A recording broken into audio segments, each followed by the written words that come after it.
bukid nun. Anong bukid nun? Patayo bro. Si Kuya Russian Pinoy is already right here. So ayan guys, meron dito isang Kada mo na yan. Dalawa. Wait lang. Okay, picturean mo natin. Wait lang, picturean mo natin. Punta ko ba kayo? Oh. So, isang Makati, nakakatuwang Malate. vlogger ang dumayo dito kay Diwata. Thank you. Nasaan si Wata? Ayun, okay na. Bayad na po. Good. Thank you. Bye. Idol. Hey, hello. Uwi ka na, Idol? Ano sa office? O sige, picture muna ako. Picture. Idol, dito. Pato ka sa dulo.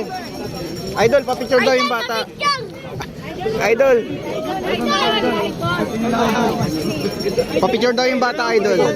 Idol, papicture daw. Wow. Idol, papicture daw. Idol, Nag-ano ka? papicture daw yung bata. Good. Matagal ka. Idol, papicture daw. Puraw, dahil mo kayo. Idol, papicture daw yung bata. Idol, papicture daw yung bata. Yung bata, papicture daw yung bata. Wait lang. Balik ako. Si Diwata pa. So, hindi niya pinaritize ang bata. Nasandok ng kanin. Pull the up. Yeah. Ano? Yung biker. Yeah. Nice. Yeah. Idol, papicture.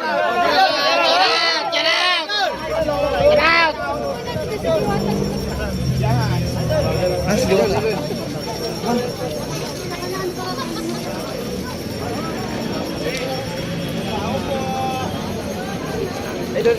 Lilipat tayo sa kabila guys kasi masyadong kalog tong si Idol masyado siyang kalog at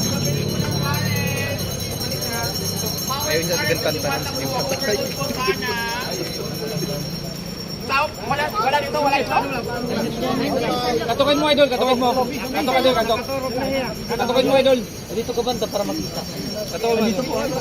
Wala naman yata meeting sa kanya Idol kaya di kanya na prioritize. Andiyan. Yo, kami daw, kami. Para papasok ka, wala papasok. Ito ay yung pinagawa ni Rosman. Ayun yung aircon na yan sa amay kama. Ako naman. So far ngayon, pumasok sa loob si Idol, kinausap ni Diwata dito sa kanyang Tangke de Hotel. Ito ang Tangke de Hotel ni Diwata. Sayang di ka nakapagpa-picture. Wala ka isa lang, nanggaling.